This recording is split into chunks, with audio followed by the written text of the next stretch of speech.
तो इस वीडियो में हम आपको डेमोन्स्ट्रेट करेंगे कि किस तरीके से आप यूनिट्स को अपडेट कर सकते हैं और अगर आपने उनके प्लान्स को चेंज करना है या यूनिट के अंदर उसकी जो टाइप्स हैं उसको चेंज करना है तो उसके लिए क्या फीचर्स आप यूज़ कर सकते हैं। सबसे पहले अगर हम बात करें इंडिविजुअली किसी यूनिट की और आपने उसमें किसी किस्म के कोई अपडेट्स करने हो तो इसमें दो ऑप्शंस अवेलेबल हैं। पहला तो ये है कि says unit setup. Says unit setup में आप किसी भी एक प्रोजेक्ट के किसी भी एक पर्टिकुलर टावर के अंदर, जैसा कि आप देख रहे हैं कि RTTH01 3 टावर्स हैं रीफ टावर में, अगर आपने इसकी टाइप को चेंज करना हो या इसके स्टेटस को चेंज करना हो कि कैप है या न्यू सेल है तो आप सिंपली या उसकी लास्ट ट्रांसफ़र डेट, आप ये एडिट पे क्लिक करके इनमें से तीनों में से कोई भी चीज़ आप चेंज कर सकते हैं। इवन आप यहाँ पे सेज यूनिट का नाम भी चेंज कर सकते हैं, लेकिन आपकी केस में रिकमेंडेड नहीं है कि इसमें किसी किस्म की कोई चेंजेस की जाए, चूँकि ये आपके जो रिसीट कलेक्शन सिस्टम जो स्प्रेडशीट बेस्ड है वहाँ से डेटा सारा कैलकुलेट होके और अपडेट होके आता है।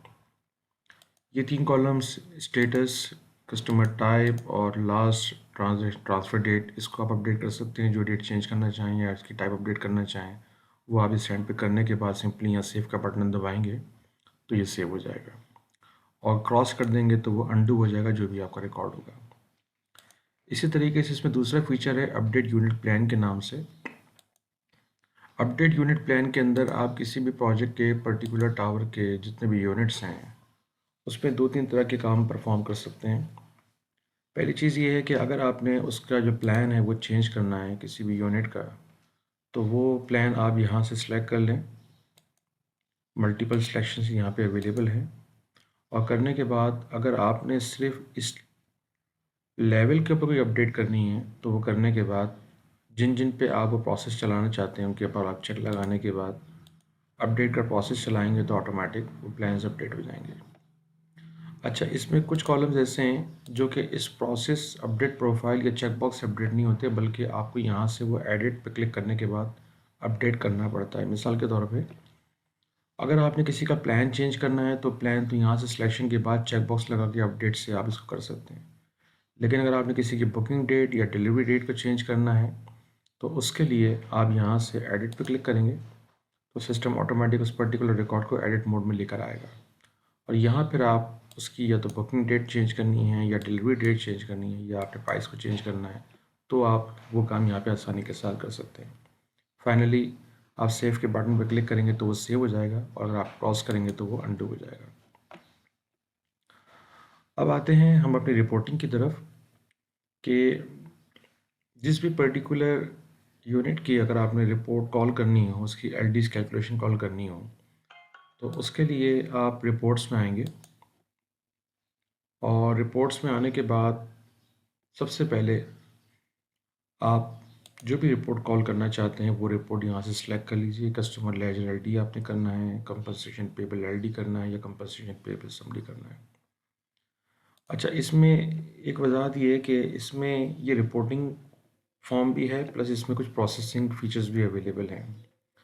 मिसाल के तौर पे आपने किसी पर्टिकुलर यूनिट को किसी पर्टिकुलर कट ऑफ डेट के ऊपर कैलकुलेट करवाना हो तो उसके लिए आप फॉर एग्ज़ाम्पल आपने एक यूनिट है उसका प्रोसेस करना है तो आप यहाँ से फ्रॉम डेट में भी वो डेट सेलेक्ट कर लेंगे।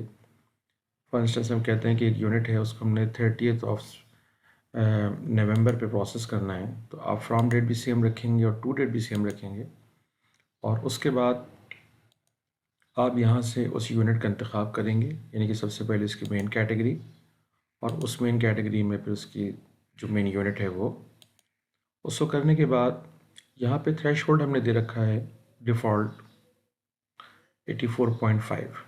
अगर आप इसको चेंज करना चाहते हैं तो यहाँ से आप इसको चेंज कर सकते हैं। पहले हम आपको डिफ़ॉल्ट पे प्रोसेस करके दिखाते हैं।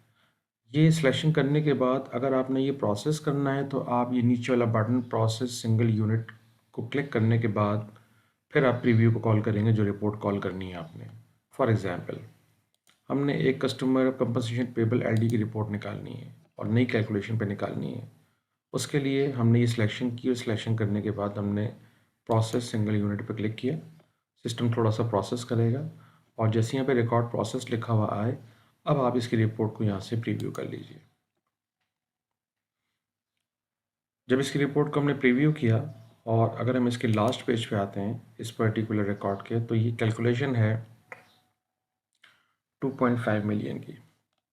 अब आपको ये कैलकुलेशन किसी और परसेंटेज पे चाहिए, आप कहते हैं कि जी मुझे ये 83% पे चाहिए और मुझे ये चाहिए फ्यूचर डेट्स में। फॉर इंस्टेंस हम ले लेते हैं 31 मार्च।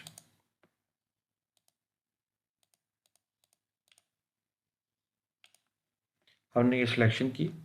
अगेन हम प्रोसेस सिंगल यूनिट पे क्लिक करेंगे, सिस्टम इसको प्रोसेस करेगा, रिकॉर्ड प्रोसेस का आपको मैसेज आएगा। अगेन आप इसको प्रीव्यू कीजिए। तो अब देखते हैं जो पहले 2.5 मिलियन था अब उसका स्टेटस क्या है आपके पास। तो आप देखेंगे ऑटोमेटिकली ये जो अमाउंट है वो इंक्रीज़ होकर 3.2 पे चला गया। तो इस तरह से जिस रिपोर्ट को भी आप यहाँ से चेक करना चाहें वो कर सकते हैं, लेकिन ये स्पेसिफिक सिर्फ उन केसेस के लिए जहाँ पे आपने इसका प्रोसेस करके चेक करना हो।